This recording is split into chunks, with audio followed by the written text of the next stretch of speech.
बांग्लादेश एक बार फिर आग में सुलग रहा है। जी हाँ, आप कुछ दिन पहले एक नाम जो बहुत चर्चे में था, दीपू चंद्र दास, उसकी हत्या कर दी गई। उसको पेड़ में लटका के अधमरा करके उसके बाद उसको पेड़ में जला दिया गया था। 7 दिन के अंदर ही एक दूसरा नाम सामने आ रहा है, अमृत मंडल। जी हाँ, उनकी भी हत्या कर दी गई है। और आखिर ये अत्याचार कब तक चलेगा हिंदुओं पे बांग्लादेश में, और ये रुकने का नाम ही नहीं ले रहा।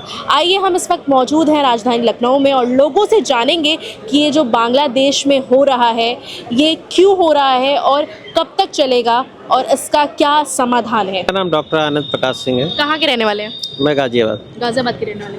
तो जो बांग्लादेश में जो हो रहा है वो तो आप देख ही रहे हैं किस कदर लोगों को परेशान किया जा रहा है, मारा पीटा जलाया जा रहा है पेड़ में लटका के।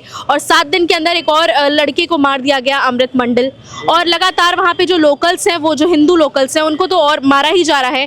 खैर, लेकिन 2 लोग को जो बहुत ही ज़्यादा बेरहमी से मार दिया गया, जला के किसी को बीच चौराहे में मार दिया गया, उस पर क्या कहना है आपका? ये एक चीज़ दिखाता है कि उनकी मानसिकता क्या है। ये जो विश्वव्यापी मानसिकता के ये लोग कट्टरपंथी लोग बैठे हुए हैं, ये कट्टरपंथी का एक उदाहरण है जो पूरा विश्व देख रहा है। और पूरा विश्व इस बात पे मौन है कि जो कट्टरपंथी विचारधारा है वो कहाँ से निकल के आ रही है। क्या हिंदुस्तान में भी उस विचारधारा के लोग पनप रहे हैं, उस विचारधारा को अपना रहे हैं, लेकिन यहाँ पे कानून और प्रशासन के खौफ की वजह से या हमारे एक जो स्ट्रक्चर है अभी तक जो बचा हुआ है उसकी वजह से लोग इस पे नहीं वो कर पा रहे हैं, उनकी मंशाएं कामयाब नहीं हैं। लेकिन इतना कट्टर होना ये कहाँ से आ रही है, ये कट्टरता आ कहाँ से रही है? और वो धार्मिक गाने बकायदे, जब उस लड़की को मार रहे थे तो बकायदे बैकग्राउंड में उनकी धार्मिक गाने बज रहे थे और उसके बाद वो उसको जला रहे थे। जो सोशल मीडिया पे तस्वीरें देखी होंगी आपने भी। मैंने भी देखी सोशल मीडिया पे तस्वीरें, तमाम तस्वीरें रोज़ की रोज़ आ रही हैं। जो पाकिस्तान में 18% हिंदू थे, 27% हिंदू बांग्लादेश में थे।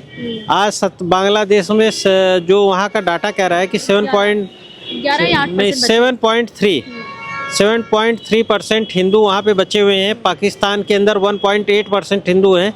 बाकी इतने बड़ी तादाद में जो हिंदू थे वो कहाँ चले गए? क्या किसी ज़मीन पे ऐसा अर्थ हो कहा कि उसके अंदर समा गए? ये आपने देखा उसको घसीट के जब ले जाए थे तो पुलिस उसके अगल बगल थी और वहाँ की पुलिस ने खुद ही उसको सौंपा उनके हवाले। ये कहाँ तक सही है?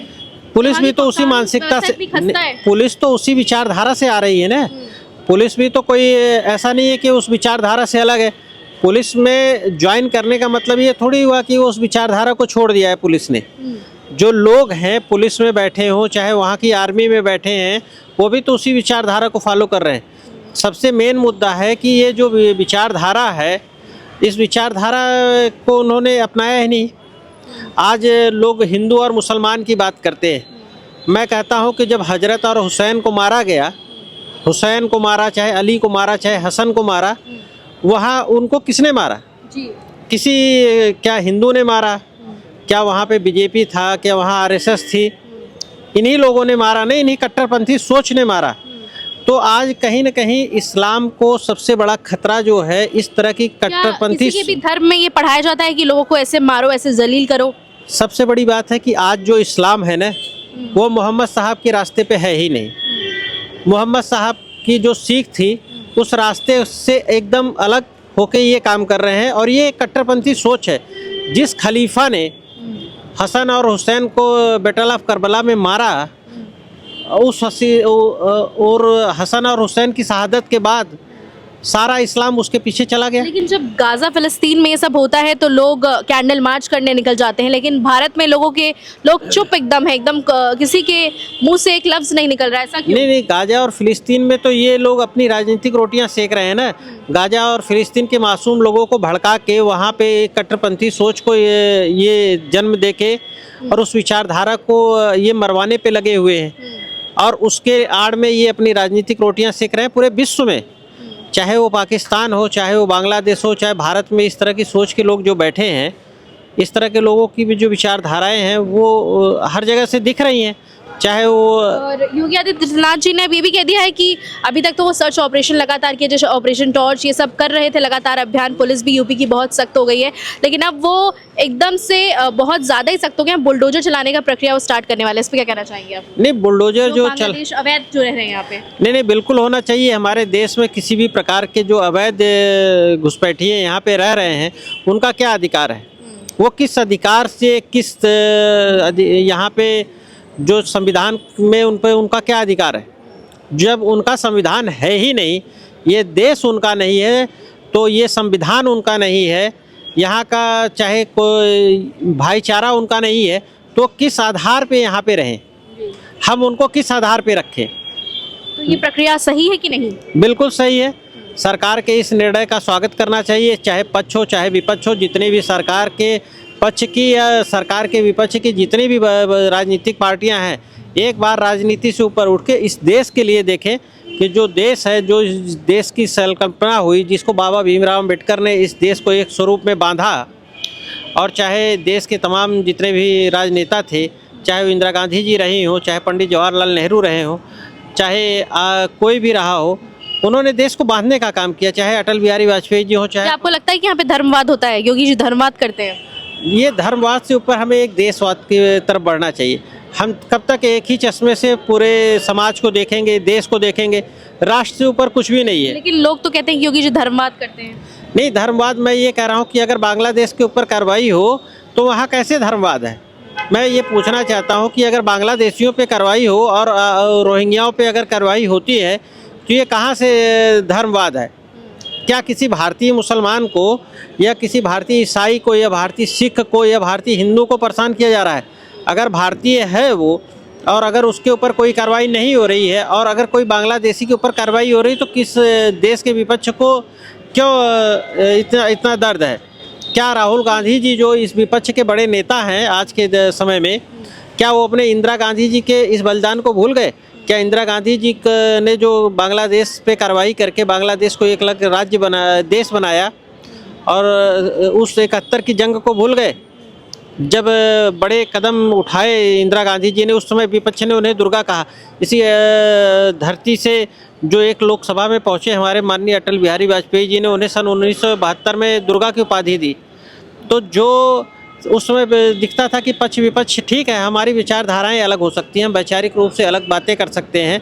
मैं किसी विचारधारा से, पहली बात तो मैं किसी राजनीतिक पार्टी का नहीं हूँ, मेरे लिए देश सर्वोपरि है और राष्ट्र से ऊपर कुछ भी नहीं है। न कोई राजनीतिक पार्टी, चाहे वो भारतीय जनता पार्टी हो, चाहे वो कांग्रेस हो, चाहे वो समाजवादी पार्टी हो।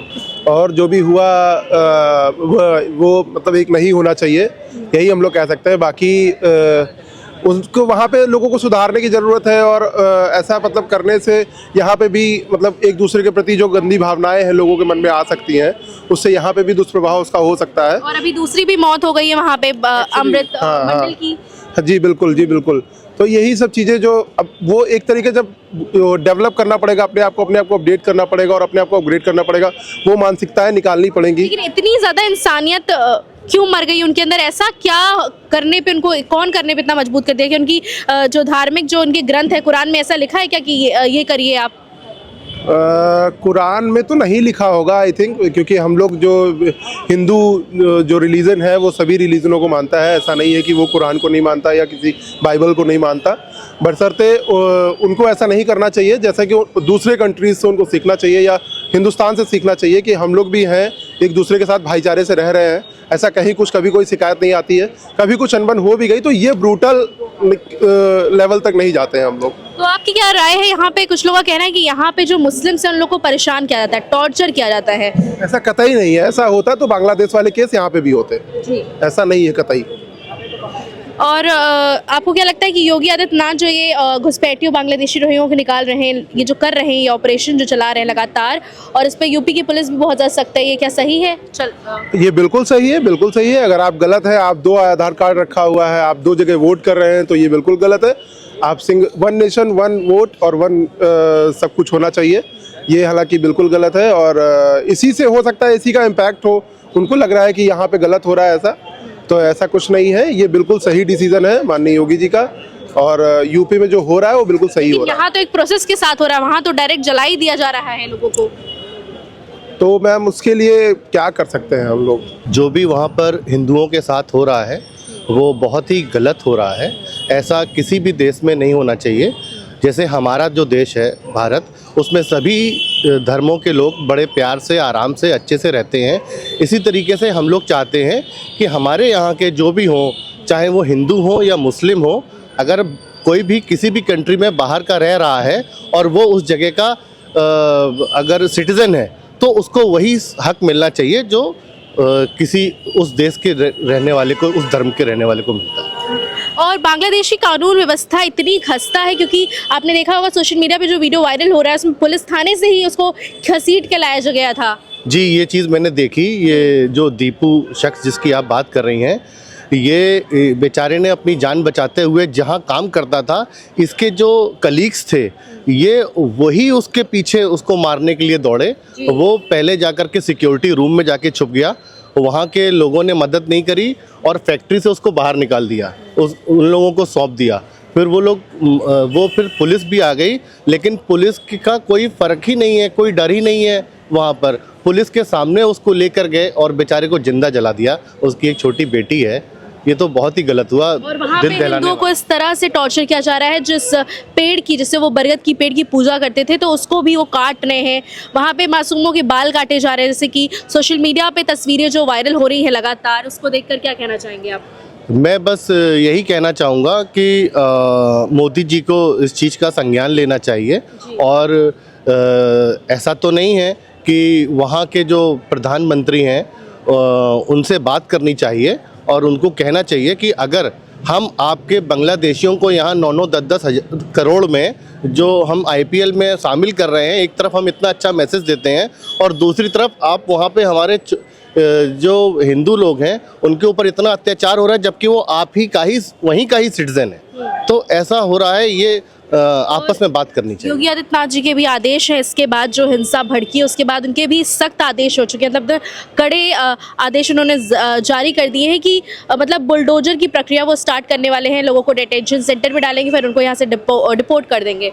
देखिए, जो योगी जी करने वाले हैं ये कोई उसका बदला नहीं कर रहे हैं। योगी जी जो कर रहे हैं वो जो SIR के तहत जो जितने भी यहाँ के नॉन रेसिडेंट हैं जो कि ज़बरदस्ती घुसपैठ करके आ गए हैं, ऐसे लोग जिनका वोट है ही नहीं, उनको चिन्हित करके पहले डिटेंशन सेंटर में, ऐसा भी नहीं कर रहे हैं कि उनको भगा रहे हैं या मार रहे हैं या जेल में बंद कर रहे हैं, उनके लिए एक व्यवस्था कर रहे हैं। डिटेंशन सेंटर बनाया गया है, वहाँ पर उनको खाने पीने की सारी सहूलियत प्रोवाइड कराई जा रही है। लेकिन और विपक्ष लगातार इसका भी विरोध जता रही है। देखिए, विपक्ष का तो काम ही विरोध जताना होता है। चाहे सत्ता में जो भी कुछ भी एक कदम उठाएगा तो वो उस कदम को गलत ठहराना, ये विपक्ष का काम है। तो विपक्ष का तो यही काम है, इसमें कुछ ज़्यादा सोचने वाली बात नहीं है। लेकिन जब गाजा फिलिस्तीन में आता तो लोग सोशल मीडिया पे बहुत जागरूक हो गए थे, लोग कैंडल मार्च कर रहे थे, लेकिन यहाँ पे बांग्लादेश में जब एक हिंदू युवक के साथ ऐसा हो रहा है, 1-2 लगातार ऐसे कई लोगों के साथ हो रहा है, तब किसी की आवाज़ नहीं निकल रही है। बिल्कुल सही बात आपने कही। गाजा के ऊपर जब हो रहा था तब इनको बहुत ज़्यादा बात कर रहे थे कि ये कितना गलत है, ये नहीं होना चाहिए। तो मैं ये नहीं कह रहा कि गाजा के ऊपर जो हो रहा था उस पर उन्होंने विरोध जताया तो गलत किया, बिल्कुल सही किया। इसी तरीके से जो दीपू के साथ हुआ उसका भी विरोध जताना चाहिए, एक ही सामान लेना चाहिए। मैं तो बस जो आपने बोला ना कि जो बाहर से लोग आ गए हैं, अगर आप खुद सोचिए, आपके घर में कोई एक अनजान आदमी आके रहने लग जाए, एक आपके घर का कोना ऑक्यूपाई कर ले, आपका जो खाना पीना है उसमें से उसका शेयर मिलने लग जाए उसको, तो आप उसको कितने दिन तक बर्दाश्त करेंगे? एक दिन उससे हाथ जोड़ के कहेंगे कि भैया अब जाइए, बहुत हो गया। तो बस SIR के तहत यही हो रहा है कि लोगों को अब कहा जा रहा है कि सही हो रहा है कि नहीं हो रहा है SIR? बिल्कुल सही हो रहा है। जितने देशवासी हैं उन्हीं को रहना चाहिए, तभी देश और आगे और अच्छी तरक्की करे। मैम, हो तो बहुत गलत रहा है जो भी हो रहा है, और उसको धर्म के हिसाब से देखा भी जा रहा है, उसमें वो भी गलत है। और अपने देश में जो भी विपक्ष पार्टियाँ, अपोजिशन भी है, वो भी कोई कमेंट नहीं आ रहा। बाहर जो भी हुआ है उसके ऊपर तो विपक्ष ने बहुत हंगामा किया था, उसके बाद से उसको कुछ कमेंट नहीं आ रहे। फिलहाल अगर धर्म के हिसाब से ये सब कर रहे हैं तो गलत हो रहा है, उसमें कोई दो राय नहीं है। और अगर यही अगर यहाँ होता तो फिर क्या माहौल होता? तो मैम अपोजिशन फिर हिंदू मुस्लिम करती है और कुछ नहीं करती, इसमें फिर धर्म के हिसाब से पार्टियां बनती हैं। आपने दीपू चंद्र दास का तो नाम सुना होगा, साथ साथ एक अभी रिसेंट में हाँ अमृत मंडल भी मार दिए गए हैं, जी। क्या कहना आपका? मैम यही कह रहे हैं कि दूसरे देश के लोग यहाँ आके रहते हैं, उसके बाद अगर कोई हिंदू तो दूसरे देश में फंस जाता है, उसके साथ ऐसा व्यवहार होता है तो गलत है। अगर हम तो चाहते हैं कि सरकार भी इस पे कुछ कड़ा कदम उठाए। लेकिन योगी आदित्यनाथ ने बोल दिया है कि यहाँ पर जो बांग्लादेशी रोहिंग्या मुसलमान रह रहे हैं उन लोग पर मतलब एकदम से सख्त जो है कार्रवाई होगी बुलडोजर की, उन सब पे बुलडोजर चलाया जाएगा और उनको तुरंत ही डिटेंशन सेंटर भेजा जाएगा, फिर उनको डिपोर्ट किया जाएगा यहाँ से। तो मैम ये सही है ना। और कह रहे हैं यहाँ पर जो भारत में जो लोग रह रहे हैं उनकी एक आवाज़ तक नहीं निकल रही है। मतलब इस जो कृत्य को जो हो रहा है बांग्लादेश में, इसको देखकर लोगों की, और वहीं गाज़ा फ़लस्तीन में जब हो रहा था तो लोग कैंडल मार्च निकाल रहे थे, स्टोरीज लगा रहे थे, लोग शोर मचा रहे थे, लेकिन इस पर कोई आवाज़ क्यों नहीं उठा रहा है? मैम औरों को तो पता नहीं, लेकिन हमारे साथ के जितने भी लड़के हैं, जो भी दोस्त हैं हमारे, उन्होंने अभी कैंडल मार्च और प्रदर्शन किया भी था यहाँ पे ताड़ी खाने में। और उसके बाद कह रहे थे कि अगर वो लोग, सरकार अगर ये फैसला कर रही है कि इन लोगों को निकाला जाए, बाहर किया जाए, तो बहुत ज़रूरी भी है, क्योंकि जितनी कैपेसिटी एक परिवार की होनी चाहिए उतना ही खिला पाएंगे, उतना ही रख पाएंगे। उसके अंदर उसका नहीं हो पाएगा। फिर बंगाल में उसी का मिसयूज़ हो रहा मिसयूज़ भी हो रहा है कि हाँ, एक कॉलोनी में 18,000 वोटें हैं, 1.5 लाख आदमी दिखाए जा रहे हैं, तो गलत भी है ना। उसका फर्जीवाड़ा भी हो रहा है, जिसकी वजह से बंगाल की सरकार वैसे भी अड़ी है, वहाँ पे दंगे भी ज़्यादा होते हैं।